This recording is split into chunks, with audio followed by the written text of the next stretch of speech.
Assalamualaikum, this is Shehbaz Ali and I welcome you all on my YouTube channel Chicago Physics Academy। तो कैसे हैं आप सब? उम्मीद है आप सब ठीक होंगे। तो जैसे कि आपको पता है, हमने chapter number 4 turning effect of force के पूरे जो लेक्चर्स हैं वो अपने चैनल पे अपलोड कर दिए हैं। उम्मीद है आपने देखे होंगे और समझे होंगे। आज के लेक्चर के अंदर हम unit number 5 forces and matter start करने वाले हैं। तो आपको पता है फोर्सेस एंड मैटर हमने बहुत ही डिस्क्रिप्टिवली पढ़ा हुआ है, पर यहाँ पे इसको और डीपली पढ़ेंगे। मतलब फोर्स क्या है, क्या कर सकता है, बॉडी के अंदर कौन कौन सी चेंजेस ला सकता है। ठीक है, तो जो भी प्रॉपर्टीज है, जो भी कैरेक्टरिस्टिक्स हैं फोर्सेस के, वो हम पढ़ेंगे। तो चलें शुरू करते हैं अपना चैप्टर। तो ये इंट्रोडक्शन है पूरा फोर्स का। तो यहाँ पे कुछ खसूसियात लिखी हुई हैं फोर्स की कि वो क्या क्या कर सकता है। तो सबसे पहली पॉइंट है force is needed to move a car. मतलब कार मूव कराने के लिए आपको फोर्स की रिक्वायरमेंट होती है। सिर्फ कार को नहीं, कोई भी चीज़ आपको मूव करानी हो तो आपको फोर्स की रिक्वायरमेंट होती है। ठीक है, जैसे जैसे ये पेंसिल है, इसको मैं फोर्स लगा रहा हूँ, ये देखें ये रेस्ट में से मोशन में आ रही है। कोई भी चीज़ हो, आप जब फोर्स लगाते हैं तो वो मोशन में आ जाती है। ठीक। सेकंड पॉइंट है force causes the spring to stretch. ये एक स्प्रिंग है जिसको आप स्ट्रेच करेंगे, मतलब खींचेंगे तो वो एक्सपांड हो जाएगा, स्ट्रेच हो जाएगा, बड़ा हो जाएगा। तो ये भी फोर्स की बदौलत होता है। तीसरी पॉइंट है we need force to move some luggage. किसी भी लगेज को, सामान को मूव कराने के लिए भी आपको फोर्स की रिक्वायरमेंट होती है। या फिर if you bend your plastic ruler you will change its shape.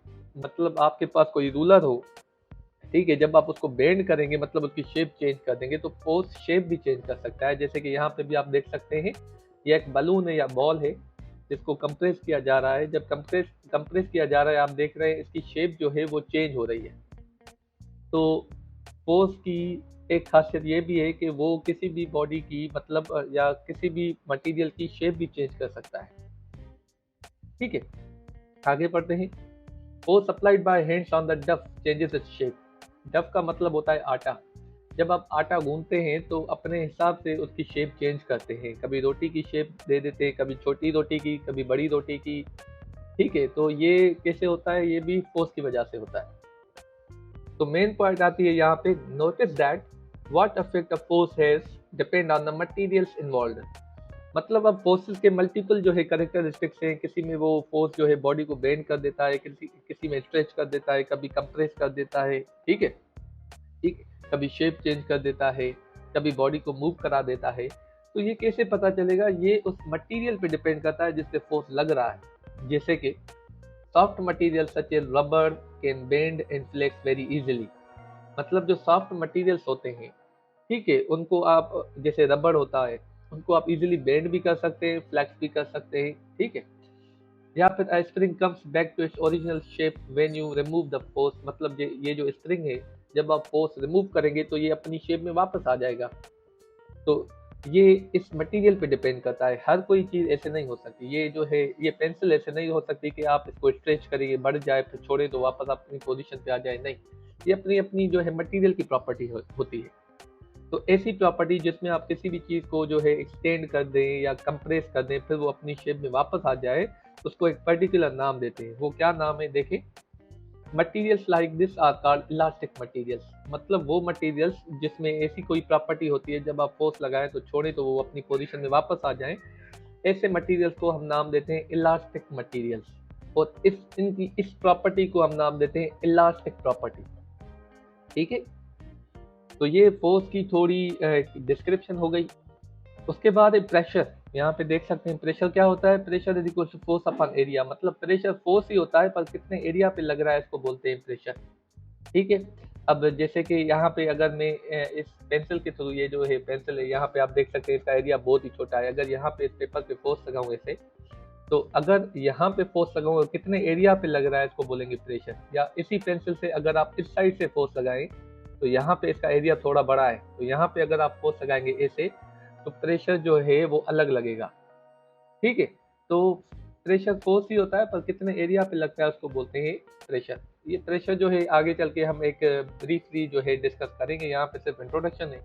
तो प्रेशर का जो यूनिट होता है वो पास्कल भी होता है, न्यूटन पर मीटर स्क्वायर भी होता है। आप दोनों में मेजर कर सकते हैं। जैसे कि यहाँ पे आप देख सकते हैं, ये एक कील है जिसपे फोर्स लगाया जा रहा है हैमर के साथ। अब ये जो हैमर फोर्स लगा रहा है, कितने एरिया पे लग रहा है कील के, उसको हम बोलेंगे प्रेशर। ठीक है, चलिए अब फोर्स की डेफिनेशन को डिस्कस करते हैं। यहाँ पे कहता है a push or pull that changes or tends to change the state of rest or motion, uniform motion of an object or changes the direction or shape of an object।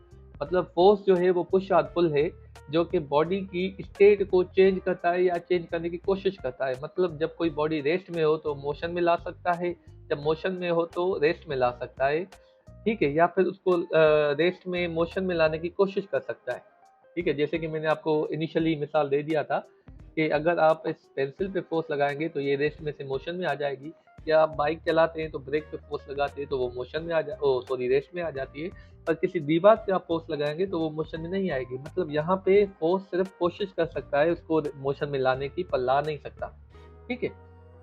तो यहाँ पे जो है फोर्स जो है किसी भी body की स्टेट चेंज कर सकता है या चेंज करने की कोशिश कर सकता है, या फिर किसी की डायरेक्शन भी चेंज कर सकता है। जैसे आप बाइक चलाते हैं तो आप स्टीयरिंग पे फोर्स लगाते हैं तो उसकी डायरेक्शन चेंज हो जाती है, या फिर आप गाड़ी चलाते हैं तो स्टीयरिंग के जरिए आप उसकी डायरेक्शन कंटिन्यूसली चेंज करते हैं, या कोई गेम खेलते हैं, फुटबॉल खेलते हैं या क्रिकेट खेलते हैं तो बॉल की डायरेक्शन आप फोर्स के जरिए चेंज कर सकते हैं, ठीक है। शेप भी चेंज कर सकते हैं। शेप कैसे चेंज कर सकते हैं? कोई भी चीज़ हो आप उस पर फोर्स लगाएं, जैसे बॉटल हो या टिन हो, आप उस पर फोर्स लगाते हैं, ठीक है, तो क्या होती है उसकी शेप चेंज हो जाती है। तो ये फोर्स की कुछ करेक्टरिस्टिक्स है। तो ये सारा एक चैप्टर का इंट्रोडक्शन था। तो सबसे पहला टॉपिक है 5.1, वो है forces acting on solid. Force जो है वो सॉलिड पे कैसे कैसे एक्ट कर सकता है। तो ऑलमोस्ट ये सारी पॉइंट्स मैंने आपको ऑलरेडी मैं पढ़ा चुका हूँ। चले थोड़ा सा रिपीट करते हैं। यहाँ पे कहता है solids have definite shapes and definite volume.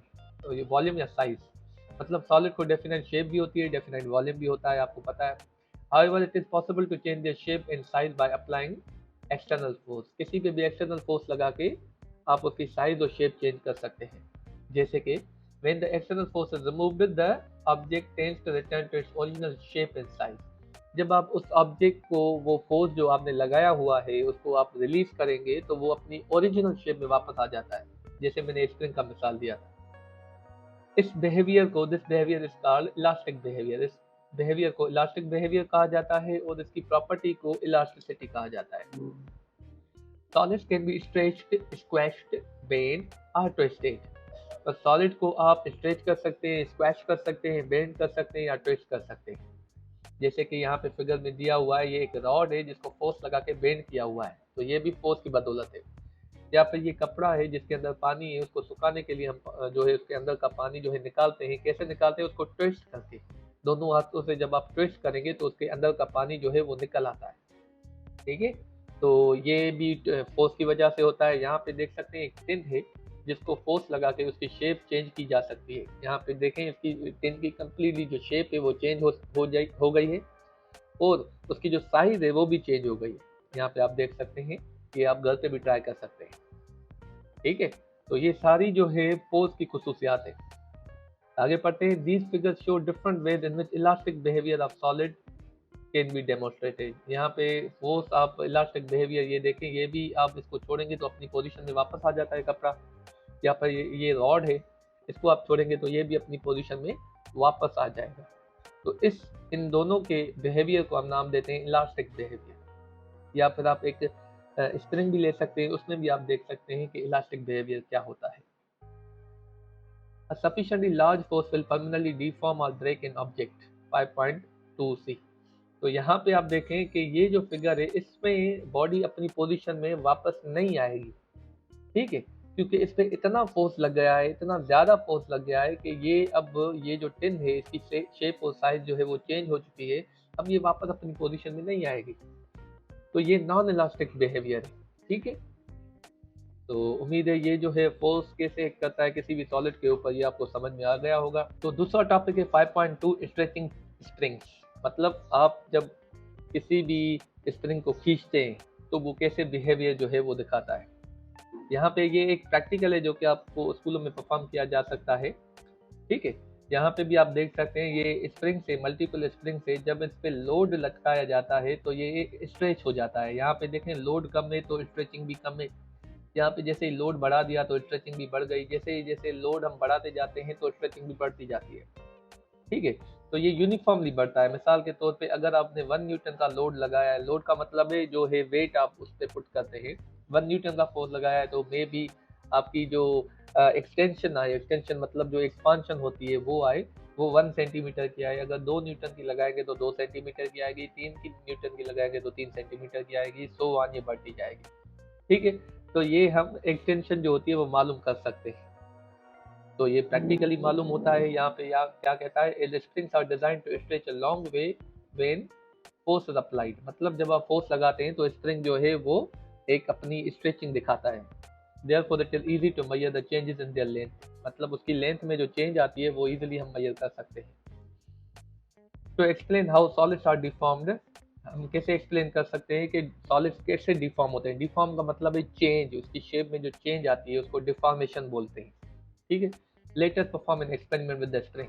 तो ये स्प्रिंग का एक एक्सपेरिमेंट जैसे मैंने आपको पहले ही बता दिया था, ये हम परफॉर्म करते हैं।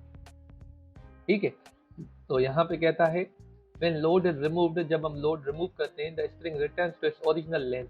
जब आप लोड को रिमूव करते हैं तो स्प्रिंग अपनी ओरिजिनल शेप में वापस आ जाता है। This is called elastic change.